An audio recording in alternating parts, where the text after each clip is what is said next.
शिवाय। सभी दर्शकों को नमस्कार। अद्भुत प्रसंग, भाव विभोर करने वाला प्रसंग वाल्मीकि रामायण तुलसीदास कृत रामायण में इस कथा का वर्णन नहीं है, पर तमिल भाषा में लिखी महर्षि कम्मन की ईरामावतारम में यह कथा आती है। इस कथा को पूरा सुनने से लाभ मिलता है, अधूरी कथा सुनने से पाप लगता है। इसलिए आइए इस कथा को सुने। और अभी तक आपने मेरा चैनल सब्सक्राइब नहीं किया तो करें और कथा का आनंद लीजिए। रावण केवल शिव भक्त, विद्वान एवं वीर ही नहीं, अति मानववादी भी था। उसे भविष्य का पता था। वह जानता था कि श्री राम से जीत पाना उनके लिए असंभव है। जब श्री राम ने खरदूषण का सहज ही वध कर दिया, तब तुलसी कृतमानस में भी रावण के मन के भाव लिखे हैं। खर दूषण मोह सम बलवंता, तिन्हीं को मारे बिनु भगवंता। रावण के पास जामवंत जी को आचार्य का निमंत्रण देने के लिए लंका भेजा गया। जामवंत जी का शरीर बहुत लंबा चौड़ा था। वे आकार में कुंभकर्ण से तनिक माने कुछ ही छोटे थे। लंका के द्वारपाल भी हाथ जोड़कर उनको महल का मार्ग दिखा रहे थे। इस प्रकार जामवंत को किसी से कुछ पूछना नहीं पड़ा। जब रावण को यह खबर मिली कि जामवंत जी आए हुए हैं, तो वे स्वयं राजद्वार पर उनके अभिवादन करने के लिए पहुंचे।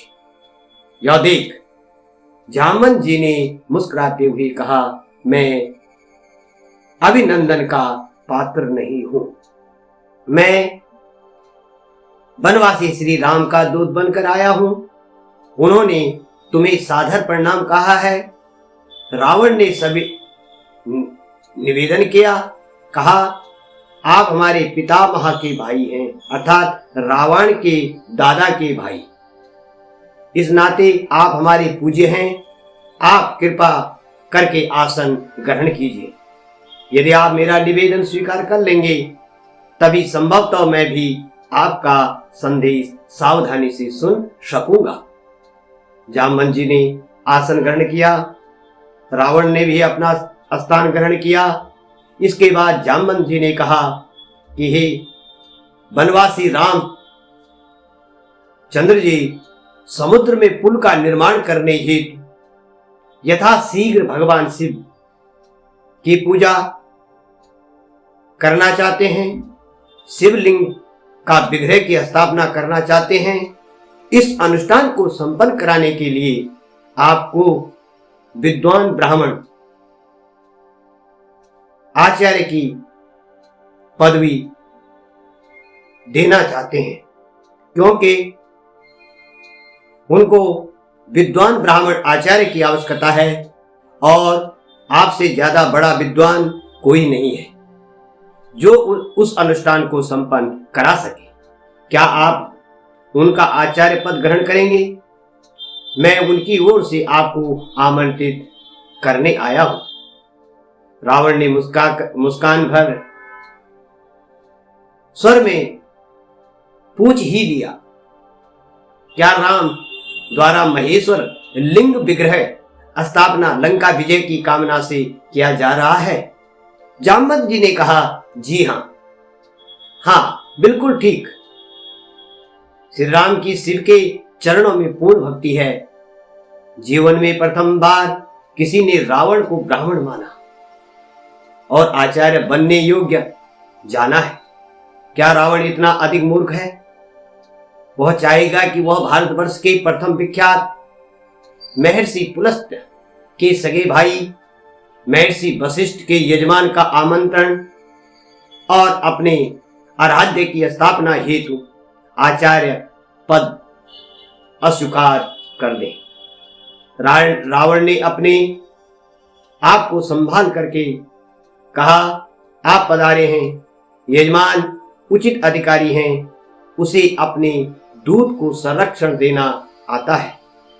राम से कहेगा कि मैं उनका आचार्य पद स्वीकार करता हूं। जामवंत को विदा करने के बाद उपरांत लंकेश ने सेवकों को पूजा आवश्यक सामग्री संग्रह करने के लिए आदेश दिया, क्योंकि रावण जानता था कि वह एक वनवासी है, उसके पास जंगल में पूजा की सामग्री के लिए कोई व्यवस्था नहीं है और एक आचार्य का कर्तव्य होता है कि अगर यजमान के पास पूजा सामग्री उपलब्ध न हो तो आचार्य स्वयं सामग्री की व्यवस्था करे।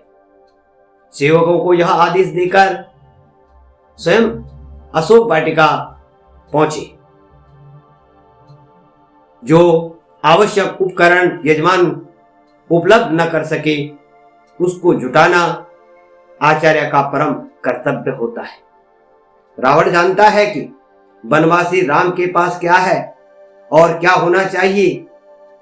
अशोक वाटिका पहुंचते ही रावण ने सीता जी से कहा कि राम लंका विजय की कामना से समुद्र तट पर शिवलिंग विग्रह की स्थापना करने जा रहे हैं और रावण को आचार्य ने वरण किया है। यजमान का अनुष्ठान पूर्ण हो, यह दायित्व आचार्य का भी होता है। तुम्हें विदित है, तुमको जानकारी है कि अर्धांगिनी के बिना गृहस्थ के सभी अनुष्ठान अपूर्ण रहते हैं, पूर्ण नहीं होते। विमान आ रहा है, उस पर बैठ जाना, लेकिन ध्यान रहे कि तुम वहां भी रावण के अधीन ही रहोगी। अनुष्ठान समाप्त होने के बाद यहां आने के लिए विमान पर स्वयं पुनः बैठ जाना। स्वामी का आचार्य अर्थात स्वयं का आचार्य, यह जानकी जी ने दोनों हाथ जोड़कर मस्तक झुका दिया। स्वस्थ कंठ से सौभाग्यवती भवा कहते हुए रावण ने दोनों हाथ उठाकर भरपूर आशीर्वाद सीता जी को दिया। सीता जी और अन्य आवश्यक उपकरण सहित रावण आकाश मार्ग से समुद्र तट पर उतरे। आदेश मिलने पर आना कहकर सीता को उन्होंने विमान में ही छोड़ देना कि जब आपको बुलाया जाएगा तो आप आना। वो स्वयं राम के सम्मुख पहुंचे। जामवंत से संदेश पाकर भाई, मित्र और सेना सहित श्री राम रावण के स्वागत सत्कार हेतु पहले से ही तत्पर थे।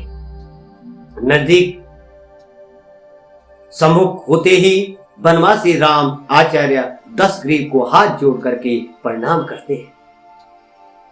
रावण कहता है, दीर्घायु भव, लंका विजय भव। दशग्रीव के आशीर्वाद के शब्द ने सबको चौंका दिया। भूमि का शोधन पूजन के उपरांत रावणाचार्य ने कहा, यजमान आपकी अर्धांगिनी कहां है? उन्हें यथास्थान आसन दें। श्री राम जी ने मस्तक झुकाते हुए हाथ जोड़कर अत्यंत विनम्र स्वर से प्रार्थना की कि यदि यजमान के पास किसी वस्तु का अभाव हो, असमर्थ हो, तो आचार्य उचित विकल्प से अनुष्ठान संपन्न कर सकते हैं। रावण ने कहा, अवश्य अवश्य, जरूर जरूर, किंतु अन्य विकल्प के अभाव में ऐसा संभव है, लेकिन प्रमुख विकल्प के अभाव में नहीं। यदि तुम अविवाहित हो या आपकी स्त्री मर गई हो, विधुर हो अथवा परित्यक्ता, आपने स्त्री को त्याग दिया हो, तो संभव है आपका यज्ञ हो सकता है। इन सब के अतिरिक्त तुम सन्यासी भी नहीं हो और पत्नीहीन भी नहीं हो, वानप्रस्थ का भी तुमने कोई व्रत नहीं लिया है। इन परिस्थितियों में पत्नी रहित अनुष्ठान तुम कैसे कर सकते हो? राम कहते हैं, कोई उपाय आचार्य। तब रावण कहता है, व्यवस्था तो हो जाएगी, लेकिन यज्ञ पूजा में जो सामग्री बच जाती है उसे आचार्य अपने साथ वापस ले जाते हैं। स्वीकार हो तो किसी को भेज दो। और सागर के सन्निकट पुष्पक विमान में यजमान की पत्नी विराजमान है। श्री राम ने हाथ जोड़कर मस्तक झुकाते हुए मौन भाव से इस सर्वश्रेष्ठ युक्ति को स्वीकार किया। तब भी श्री राम विभीषण और मंत्रियों के सहित पुष्पक विमान तक गए और सीता सहित लौटे। अर्ध यजमान के बगल में बैठी अर्ध यजमान आचार्य के इस आदेश का वैदेही ने पालन किया। भगवान श्री गणेश जी का पूजन, कलश स्थापना और नवग्रह पूजन हुआ। उपरांत आचार्य ने पूछा कि लिंग का विग्रह। यजमान ने निवेदन किया कि उसे लेने के लिए पवन पुत्र हनुमान जी कैलाश गए हुए हैं, अभी तक लौटे नहीं, आते ही होंगे। आचार्य ने आदेश दिया, विलंब नहीं किया जा सकता क्योंकि मूर्त जा रहा है, उत्तम मूर्त उपस्थित है, इसलिए अविलंब यजमान की पत्नी बालू का लिंग विग्रह स्वयं बना ले। जनक नंदिनी ने स्वयं के कर कमलों से समुद्र तट की आर्द्र रेणुकाओं से आचार्य के निर्देशानुसार यथेष्ट शिवलिंग विग्रह निर्मित किया। यजमान द्वारा रेणुकाओं का आधार पीठ बनाया गया। श्री राम ने वही महेश्वर शिवलिंग विग्रह स्थापित किया। आचार्य ने परिपूर्ण विधि विधान के साथ अनुष्ठान संपन्न कराया। अब आती है बारी आचार्य की दक्षिणा की। श्री राम ने पूछा, आपकी दक्षिणा? पुनः एक बार सभी को चौंकाया आचार्य के शब्दों ने। घबराओ नहीं यजमान, सुवर्णपुरी के स्वामी की दक्षिणा संपत्ति नहीं हो सकती।